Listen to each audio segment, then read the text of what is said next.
जय श्री कृष्णा। आपका दीपशिखा के चैनल में स्वागत है। श्रीमद् भगवत गीता अध्याय 3 भाग 1 कर्मयोग। अर्जुन उवाच जायसी चेत कर्मणस्ते मता बुद्धिर्जनार्दन तत्किं कर्मणि घोरे मां नियोजसी केशव। इसका भावार्थ है, अर्जुन ने कहा, हे जनार्दन, हे केशव, यदि आप बुद्धि को सकाम कर्म से श्रेष्ठ समझते हैं तो फिर आप मुझे इस घोर युद्ध में क्यों लगाना चाहते हैं।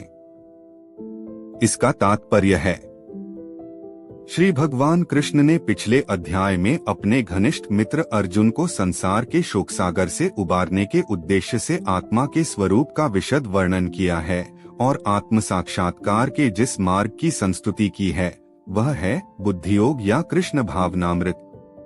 कभी कभी कृष्ण भावनामृत को भूल से जड़ता समझ लिया जाता है और ऐसी भ्रांत धारणा वाला मनुष्य भगवान कृष्ण के नाम जप द्वारा पूर्णतया कृष्ण भावना भावित होने के लिए प्रायः एकांत स्थान में चला जाता है।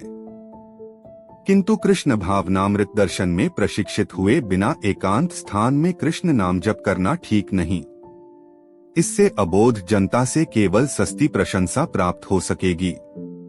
अर्जुन को भी कृष्ण भावनामृत या बुद्धियोग ऐसा लगा मानो वह सक्रिय जीवन से संन्यास लेकर एकांत स्थान में तपस्या का अभ्यास हो। दूसरे शब्दों में वह कृष्ण भावनामृत को बहाना बनाकर चातुरीपूर्वक युद्ध से जी छुड़ाना चाहता था। किंतु एक निष्ठ शिष्य के नाते उसने यह बात अपने गुरु के समक्ष रखी और कृष्ण से सर्वोत्तम कार्य विधि के विषय में प्रश्न किया। उत्तर में भगवान ने तृतीय अध्याय में कर्मयोग अर्थात कृष्ण भावना भावित कर्म की विस्तृत व्याख्या दी। व्यामिश्रेणे वाक्येन बुद्धि मोह्यसीव में तदेक वद निश्चित्य येन श्रेयोहमाप्नुया। इसका भावार्थ है, आपके व्यामिश्रित अनेकार्थक उपदेशों से मेरी बुद्धि मोहित हो गई है। आथ कृपा करके निश्चय पूर्वक मुझे बताएं कि इनमें से मेरे लिए सर्वाधिक श्रेयस्कर क्या होगा। इसका तात्पर्य है, पिछले अध्याय में भगवद गीता के उपक्रम के रूप में सांख्य योग, बुद्धि योग, बुद्धि द्वारा इंद्रिय निग्रह, निष्काम कर्मयोग तथा नवदीक्षित की स्थिति जैसे विभिन्न मार्गों का वर्णन किया गया है, किंतु उसमें तारतम्य नहीं था। कर्म करने तथा समझने के लिए मार्ग की अधिक व्यवस्थित रूपरेखा की आवश्यकता होगी। अथ अर्जुन इन भ्रामक विषयों को स्पष्ट कर लेना चाहता था, जिससे सामान्य मनुष्य बिना किसी भ्रम के उन्हें स्वीकार कर सके। यद्यपि श्री कृष्ण वाक्चातुरी से अर्जुन को चकराना नहीं चाहते थे, किंतु अर्जुन यह नहीं समझ सका कि कृष्ण भावनामृत क्या है, जड़ता है या कि सक्रिय सेवा। दूसरे शब्दों में, अपने प्रश्नों से वह उन समस्त शिष्यों के लिए जो भगवद गीता के रहस्य को समझना चाहते थे, कृष्ण भावनामृत का मार्ग प्रशस्त कर रहा है। लोकेस्मिन् द्विविधा निष्ठा पुरा प्रोक्ता मयानघ ज्ञानयोगेन सांख्याना कर्मयोगेन योगिना। इसका भावार्थ है, श्री भगवान ने कहा, हे निष्पाप अर्जुन, मैं पहले ही बता चुका हूँ कि आत्म साक्षात्कार का प्रयत्न करने वाले 2 प्रकार के पुरुष होते हैं। कुछ इसे ज्ञान योग द्वारा समझने का प्रयत्न करते हैं, भक्तिमय सेवा के द्वारा।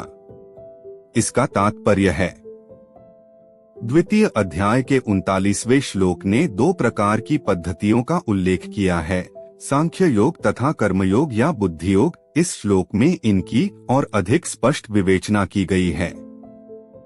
सांख्य योग अथवा आत्मा तथा पदार्थ की प्रकृति का वैश्लेषिक अध्ययन उन लोगों के लिए है जो व्यावहारिक ज्ञान तथा दर्शन द्वारा वस्तुओं का चिंतन एवं मनन करना चाहते हैं। दूसरे प्रकार के लोग कृष्ण भावनामृत में कार्य करते हैं, जैसा कि द्वितीय अध्याय के 61वें श्लोक में बताया गया है। 39वें श्लोक में भी भगवान ने बताया है कि बुद्धियोग या कृष्ण भावनामृत के सिद्धांतों पर चलते हुए मनुष्य कर्म के बंधनों से छूट सकता है तथा इस पद्धति में कोई दोष नहीं है।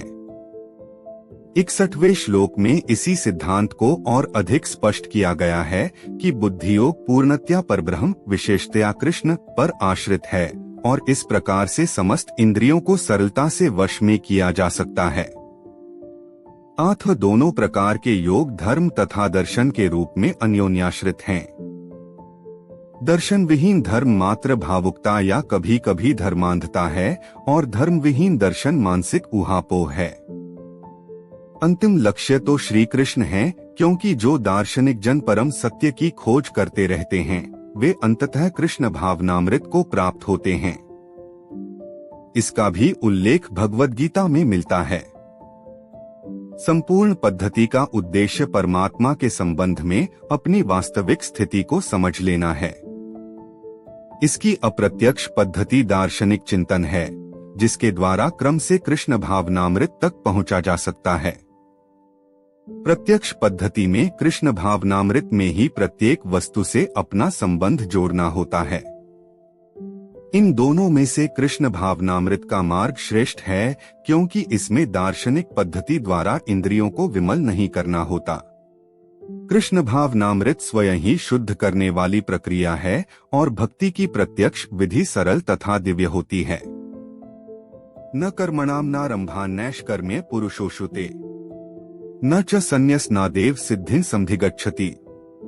इसका भावार्थ है, न तो कर्म से विमुख होकर कोई कर्मफल से छुटकारा पा सकता है और न केवल संन्यास से सिद्धि प्राप्त की जा सकती है।